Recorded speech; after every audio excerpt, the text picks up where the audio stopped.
देखिए, तेजी से आजाद समाज पार्टी का संगठन उत्तर प्रदेश में विधानसभाओं तक, ब्लॉक तक, गांव तक, बूथ तक लगातार हमारी पार्टी और हमारे पार्टी के जो सहयोगी संगठन हैं वो लगातार कोशिश कर रहे हैं और लगातार प्रयास कर रहे हैं। लगभग सभी विधानसभाओं में 70, 80% हमारा संगठन बन चुका है। अब उस संगठन को, क्योंकि त्रिस्तरीय पंचायत चुनाव आ रहे हैं, उसको और सक्रिय करके भाईचारा कमेटियां बना के प्रबुद्ध सम्मेलन के जरिए सत्ता की भूख, क्योंकि जिन पे पावर होती है उन्हीं का आत्मसम्मान भी सुरक्षित रहता है, उन्हीं को अवसर भी मिलते हैं। ये भूख जो है, जो पिछले 15 साल में हमारे लोगों में ठंडी हो गई थी, उसी भूख को दोबारा जगाने के लिए कि वो लोग राजकाज को समझे।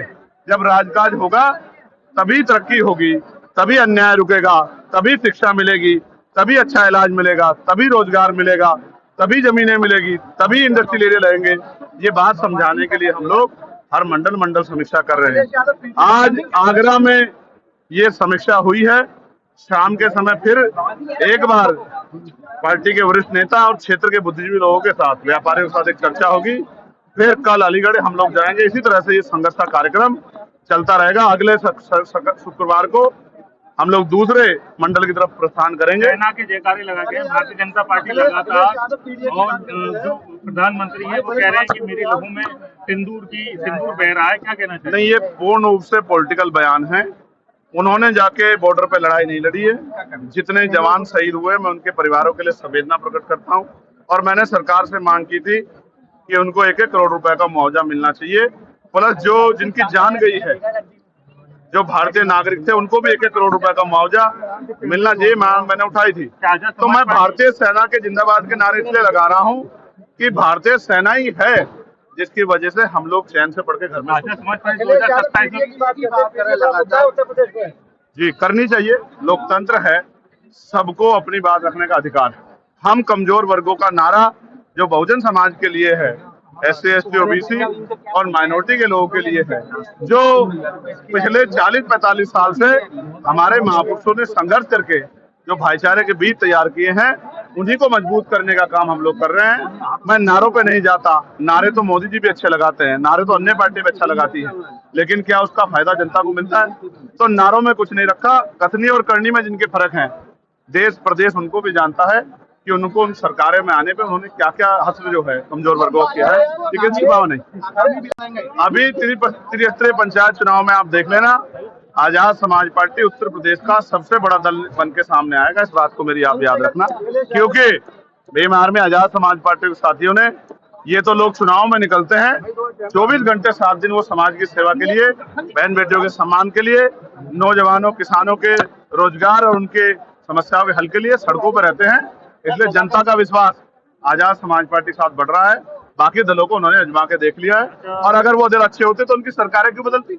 आप सोचो, जिनकी सरकारें बदली हैं तो जनता ने तो बदला, इसलिए तो बदला कि उन्होंने अच्छा काम नहीं किया, तो उनको काहे को मौका देना? तो अब वो आजाद समाज पार्टी को मौका देंगे और धीरे धीरे ये जनाधार बहुत तेजी से बढ़ रहा है। ग्वालियर हाईकोर्ट में जो मूर्ति नहीं लगी है, ये इस बात का प्रमाण है कि बाबा साहब अम्बेडकर जो संविधान निर्माता हैं, जो पहले जो कानून मंत्री थे, आज भी उनके विचारों से कितनी नफरत जो है यहाँ देश में है। ऐसे लोगों को अपनी कुंठित मानसिकता को बदलना चाहिए और समता समानता की बात करनी चाहिए। ये जनता देख रही है, ऐसे लोगों को जनता देख रही है, उनको चिन्हित कर रही है, उनकी पार्टियों को भी चिन्हित कर रही है, और आने वाले चुनाव में उनको सबक भी सिखाएंगे। गरीबों बहन बेटियों पर रेप हो रहा है, हत्या हो रही है, और सरकार के नेता और मुख्यमंत्री चैन से पढ़ के सो रहे हैं। इससे बड़ी नालायकी क्या होगी? अपने लोगों को मरने के लिए नहीं छोड़ा जाता, इसलिए SC, ST, OBC और मुस्लिम भाईचारा, सिख भाईचारा, जैन भाईचारा, ईसाई भाईचारा, सबको, इनको सबको साथ लेके चलने का काम आजाद समाज पार्टी करेगी।